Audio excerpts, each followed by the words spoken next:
This episode is sponsored by Brilliant.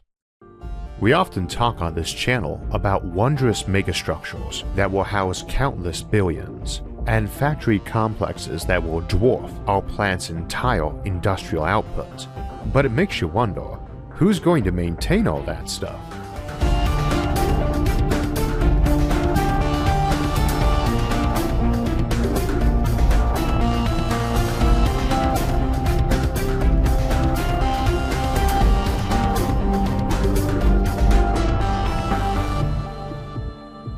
Something often overlooked in building projects is that in general, their maintenance and upkeep is rather staggering. Anything you build will cost you at least as much to maintain it for a generation as you spent building it, and even more if you are lax on maintenance and something breaks. I'd imagine everyone here has experienced that wonderful shock of getting a repair bill and groaning. Should you be a true glutton for punishment, the public and private sectors afford countless opportunities to stare down at a budget with grim certainty that the taxpayers or shareholders will not be best pleased with the news you will be sharing with them. Left to themselves, stuff breaks down. But it does so a lot faster when being used, and in practice just from being in proximity to our civilization. And we'll see that remains true even in space, where by default you'd expect the vacuum not to cause erosion and corrosion. There's a popular myth that the ancient Roman roads were ultra durable, but while the Romans were darn good civil engineers, roads always have to be built cheaply because of the sheer volume of materials involved, and the distance they have to be transported. So while it's practical to build comparatively small critical structures like bridges ultra strong, roads have to rely on the ground beneath them for support. Heavy vehicles eventually crumble solid surfaced roads, and wheels cut dirt roads into pairs of soggy trenches. The truth is, the Romans built a huge number of roads, and the ones that survived millennia were often the ones that fell into disuse, a tribute to quantity as much as quality. While we have built many robust structures that have weathered the centuries well, most of the buildings of the past are at best ruins and in most cases buried under layers of dirt and ash until some archaeologist finds them. Most of what remains has either required vast amounts of repair down the centuries or is basically some rock, and usually that rock only vaguely resembles what they built, which typically had nice layers of colorful coatings and ornamentation until decay, weather, erosion, or war stripped them down, or later generations cannibalized it for building materials. This gives us a short list of basic maintenance strategies. First, you can build from ultra-durable materials. Second, you can limit usage and exposure to background decay factors. Third, you can keep things simple. Complexity almost always requires more effort to maintain, and is generally more costly for the components too. Fourth, you can engage in constant maintenance and replacement. And fifth, which is beginning to become an option as our technology improves, you can have things which repair themselves. That last is only a strategy in the effort and economic sense, of course. Otherwise, it's the same as the fourth, constant maintenance. It just doesn't involve people as much, and makes the repairman more of a doctor or programmer than a classic craftsman. Each of these will likely be employed, of course, tailored to the object being maintained and what your tech permits, or your culture does. It's important to understand that when we discuss things like megastructures, you have vastly more to maintain, not just in quantity, but proportionally to your human population.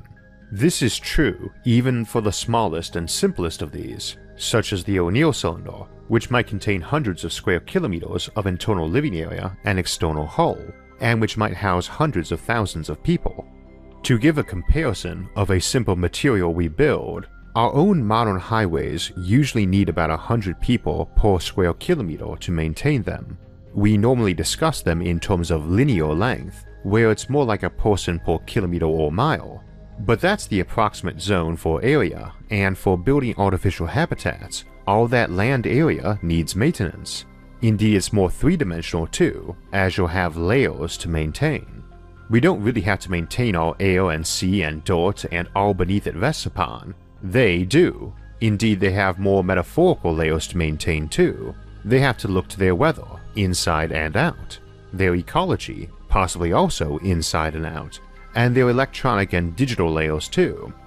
To a degree, we already have to do this, and to be fair, our ancestors did more of it than folks often realize, carefully if clumsily shepherding their lands. When you're dealing with a megastructure, you need to master these skills and use all the automation you comfortably can just to make them plausible. And to give an idea about this, let's take a hypothetical O'Neill habitat, again the smallest and simplest of megastructures, and look at what is likely being maintained. We'll start from the inside. First, we have the lighting itself. Some versions call for big windows to let light in. Others, light is concentrated and bounced in through small ports by mirrors. Others we generated artificially by massive power plants and light bulbs. In the first case, windows, those are big structural weaknesses, even segmented into panes, that you must constantly maintain as they get scratched up and cracked from outside space dust and debris, and more so from inside dust, which must be swept out and the windows polished, and likely replaced as they take UV damage, which is worse in space. Second, small windows with concentrated light have these same problems but reduced, but need large mirrors and dishes outside too. The third requires those artificial lights be maintained and replaced and the wiring kept up, and maintenance of either the solar panels or internal power plants that fuel them. Then there's temperature, not too hot, not too cold, and hot is likely to be the big problem, as it's hard to get rid of heat in space. That wraps into weathermen, not the guys who try to predict the weather, but guys who decide what the weather will be.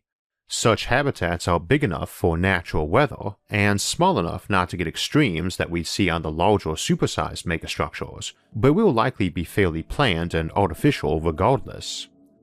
On the ecology side, we examine that more in the environments of space habitats, and it's where we also introduce the idea of tweaking and tailoring life, not just to that environment, but to help maintain it, as an alternative to robots. Work smarter, not harder, is humanity's slogan.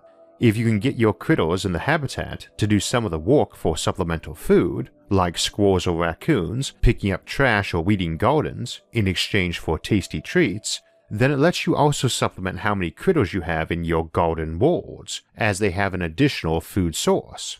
This allows more top-heavy food chains too, which could not naturally exist, as your auxiliary space farms can add to that food supply at any level of that food chain.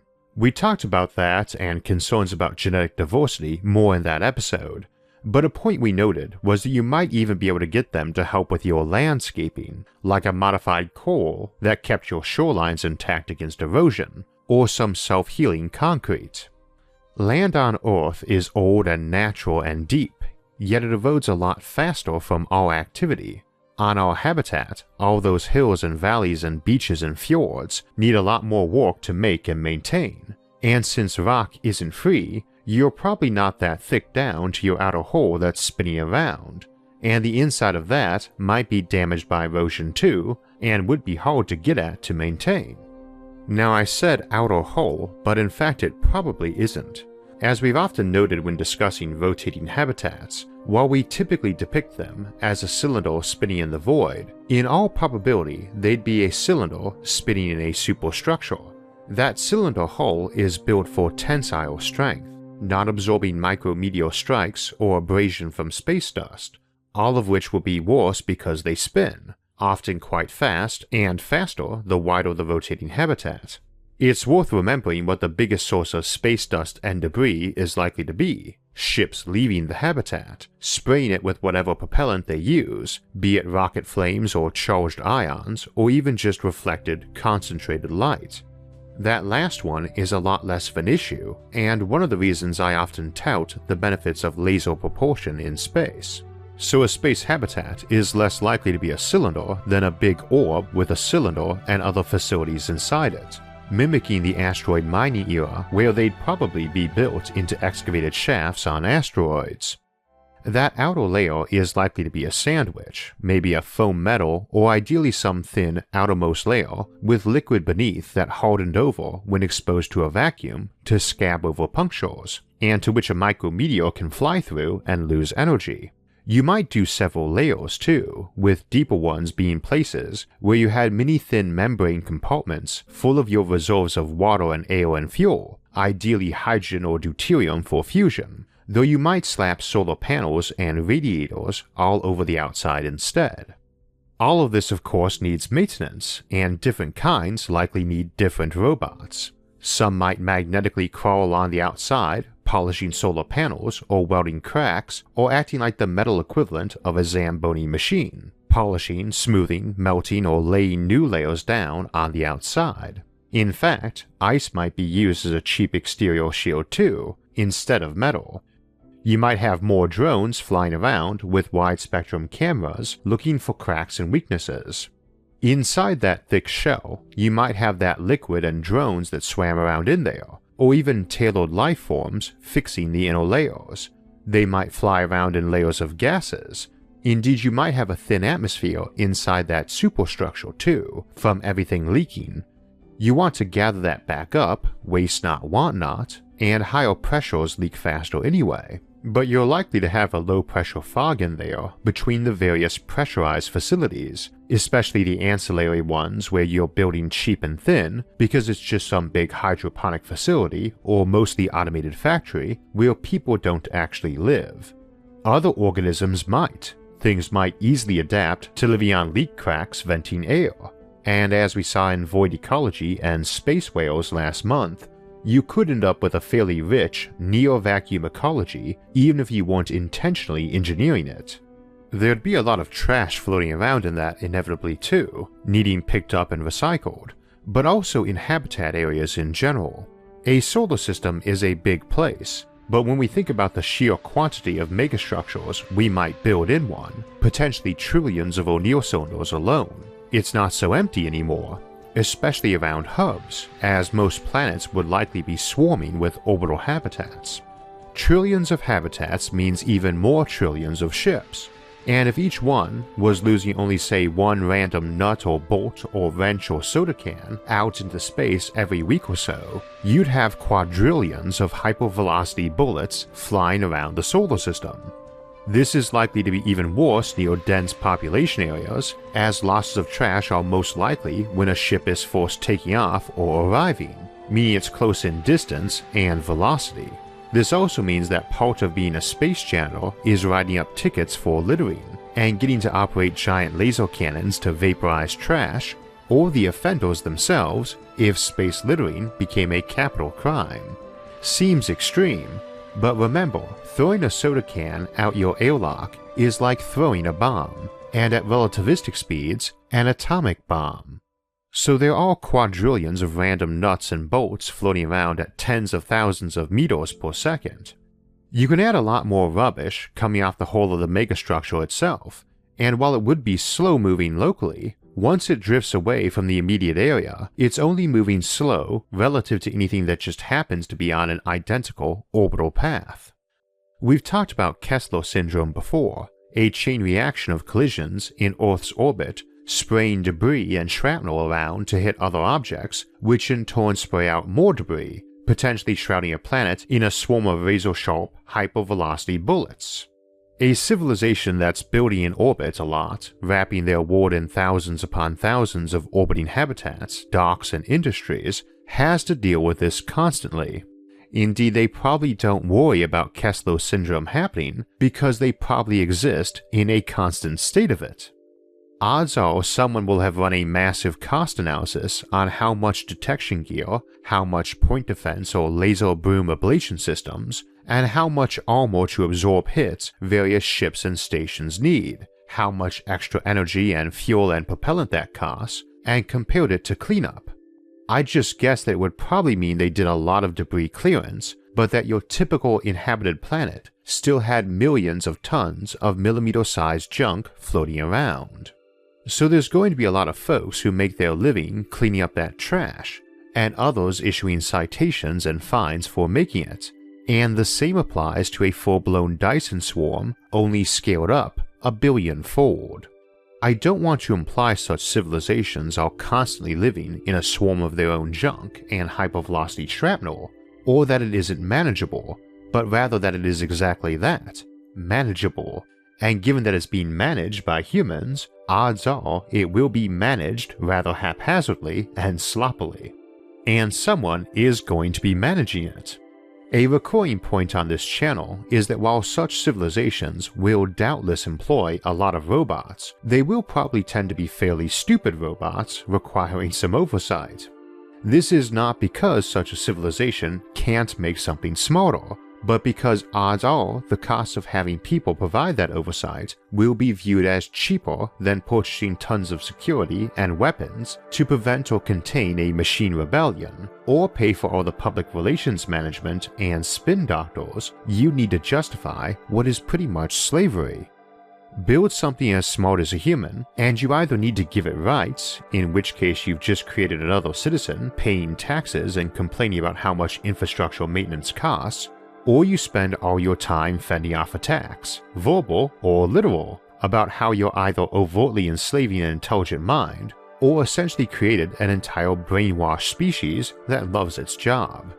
Keep it simple, keep it dumb, or else you'll end up under Skynet's thumb, or being processed in its recycling center. Besides, the other big problem always facing post-scarcity civilizations is what to do with all the people going nuts from a lack of purpose.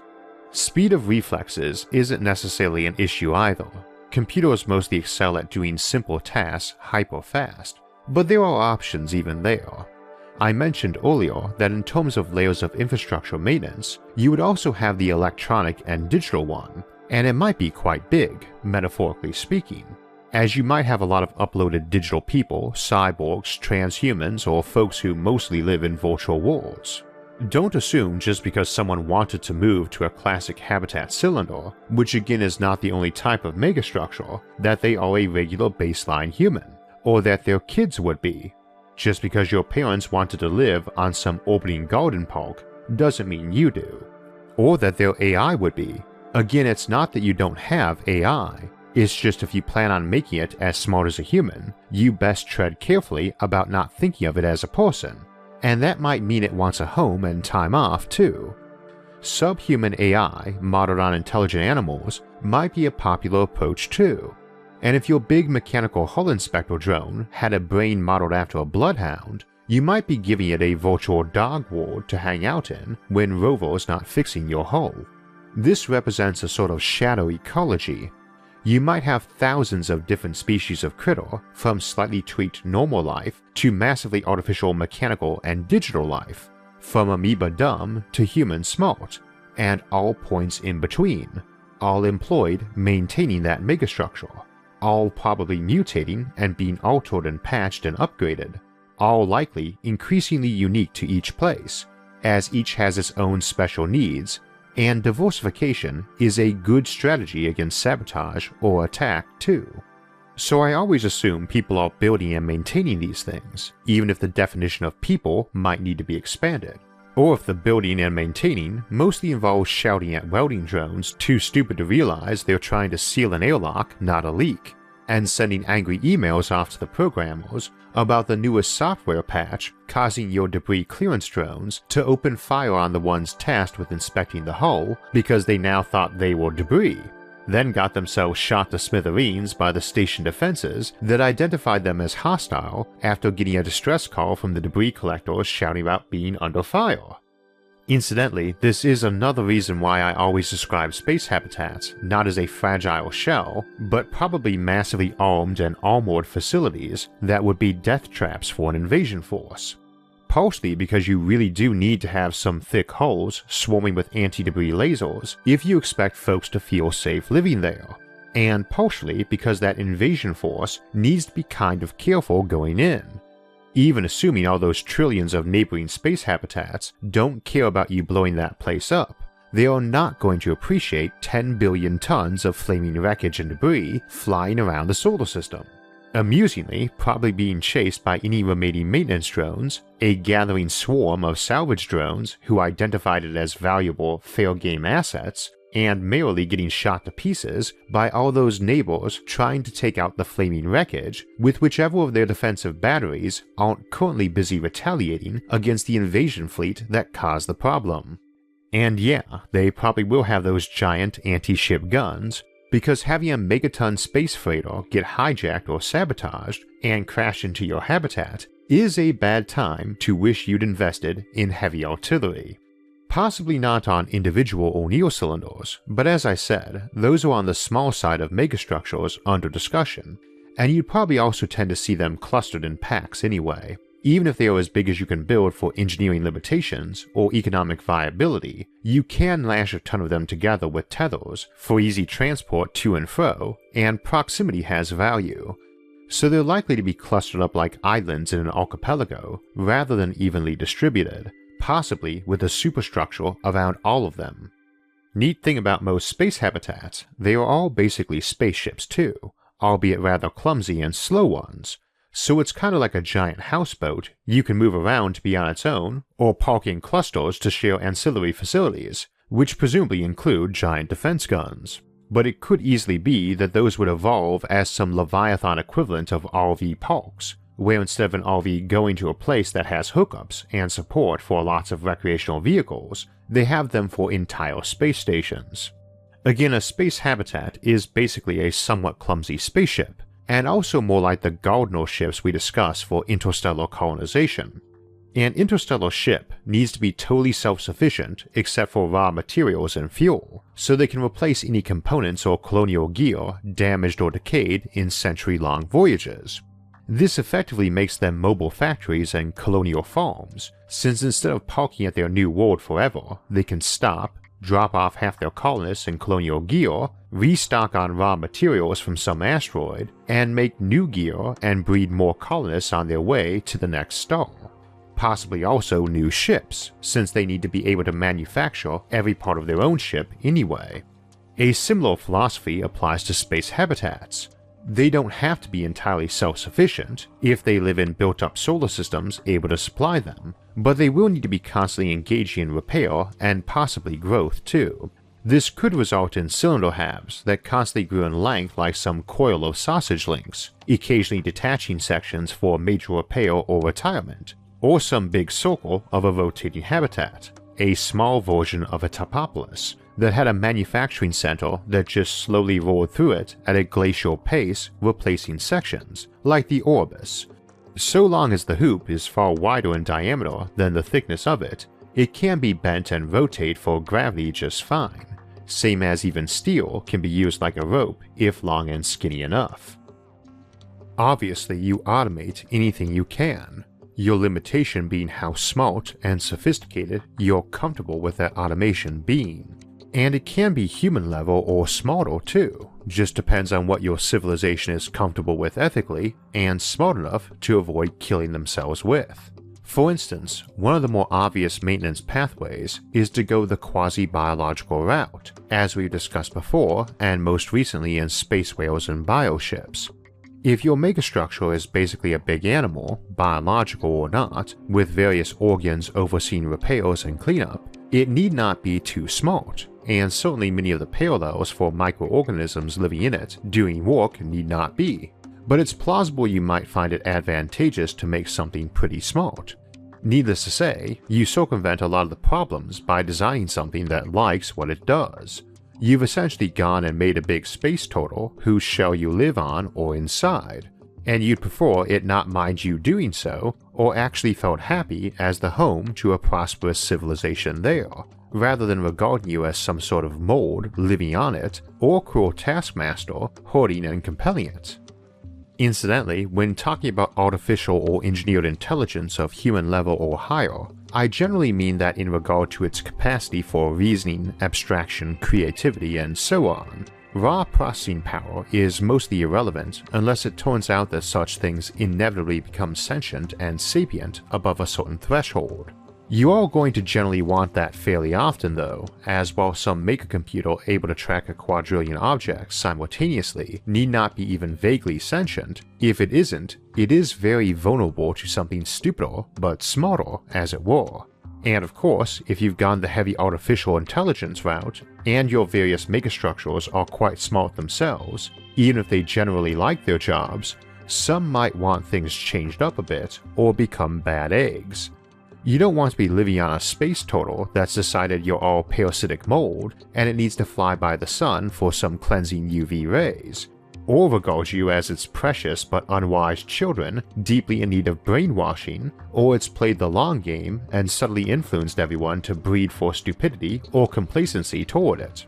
Add to that, outside of one of these megastructure minds going entirely homicidal, folks would probably be very hesitant to kill one, which might be rather tricky to safely do anyway, but good odds are if you're going this pathway, you do regard it as inhuman, but still a person or honored critter.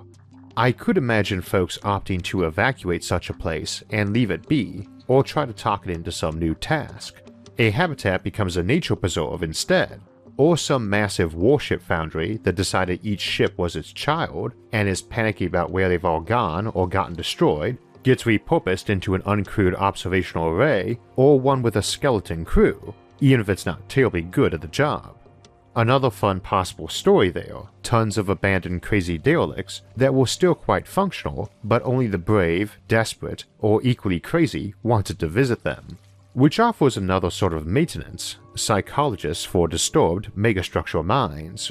And again, while you might have a single mind for a single place, the equivalent of the mythical genus loci, you are just as likely to have several for many different functions, with many layers of complexity and oversight. That shadow or machine ecology I mentioned earlier.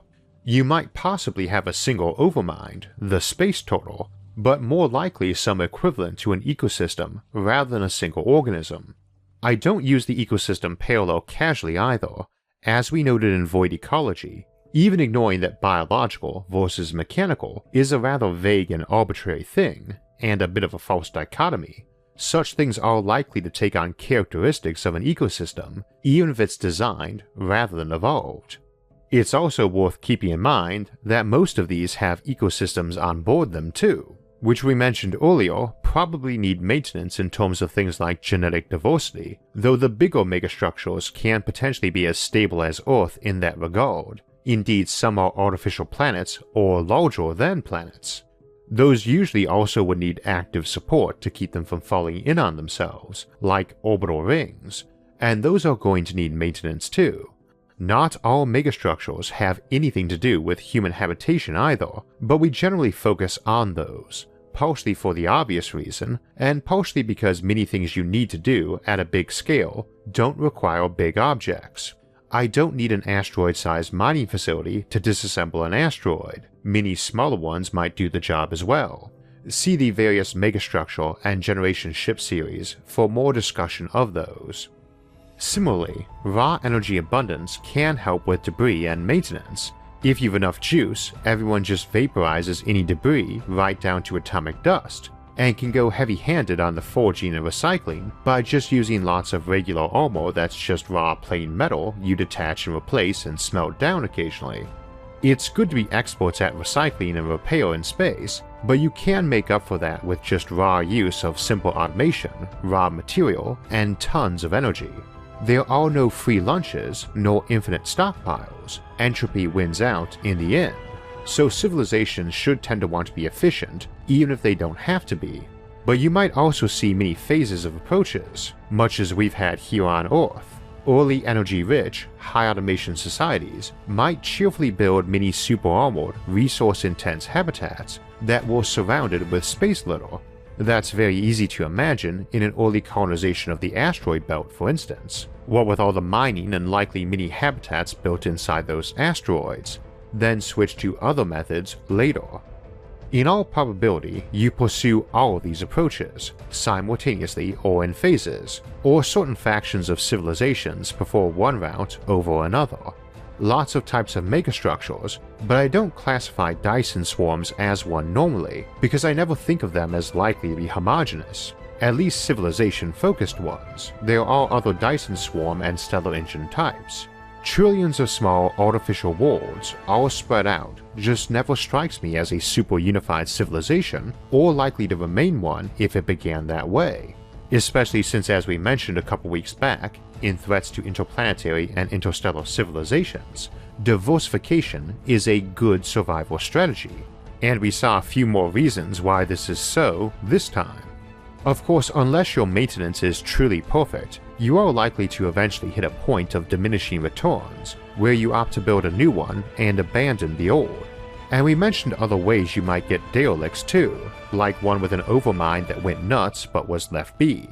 In a system with trillions of these places, even if they are built to last as long as civilization has been around, tens of thousands of years, and even if they were only derelicts a little while, maybe a decade on average, that still means at any given time, you have billions of them sitting vacant and derelict, waiting to be scavenged, repaired, hauled off to the breakers, or just waiting miserably with a few stubborn hoardouts hoping their ghost town will flourish again one day. Such a tiny fraction, small compared to the portion of vacant homes and buildings we have, and yet it's still billions of derelict megastructures, quite possibly acting as temporary homes to trillions of roamers and scavengers and pirates. A sci-fi author's dream come true, and something we'll look at more in a couple of weeks. But for now, that's space janitors and megastructural maintenance, the gritty underside of our bright future, but still pretty awesome, I think. Civilizations like we were discussing today are shaped by and critically dependent on technologies like metallurgy or physics or automation, but then so are we even today, and more so every day as technologies like robotics and computer science move more and more into our daily lives. An understanding of how all this math and science works is no longer just valuable, but vital. And if you'd like to learn more math and science, and have fun while you're doing it, try out Brilliant. Their online courses and daily challenges let you enhance your knowledge of math and science with easy-to-learn, interactive methods from the comfort of your own home and at your own pace. To make it even easier, Brilliant now lets you download any of their dozens of interactive courses through the mobile app, and you'll be able to solve fascinating problems in math, science, and computer science no matter where you are or how spotty your internet connection. If you'd like to learn more science, math, and computer science, go to brilliant.org/IsaacArthur and sign up for free. And also, the first 200 people that go to that link will get 20% off the annual premium subscription, so you can solve all the daily challenges in the archives and access dozens of problem-solving courses. I mentioned derelict space habitats and megastructures probably being very common in the future, even in a civilization that's pretty good about its maintenance and cleanup, and that's a topic that seems worthy of its own episode. So in 2 weeks, we'll head back to the Rogue Civilization series to look at such derelicts, space hulks, trash planets, and the sorts of civilizations that might develop around them. But next week, we will be celebrating our 200th regular episode here on SFIA, where we look at so many awesome things that might one day come to exist, and we'll commemorate the occasion by turning things around and looking at things which will never exist. For alerts when those and other episodes come out, make sure to subscribe to the channel, and you can join in the discussion in the comments below, or at any of our forums on Facebook, Reddit, Discord, Patreon, or our website, isaacarthur.net, all linked in the video description. Until next time, thanks for watching, and have a great week.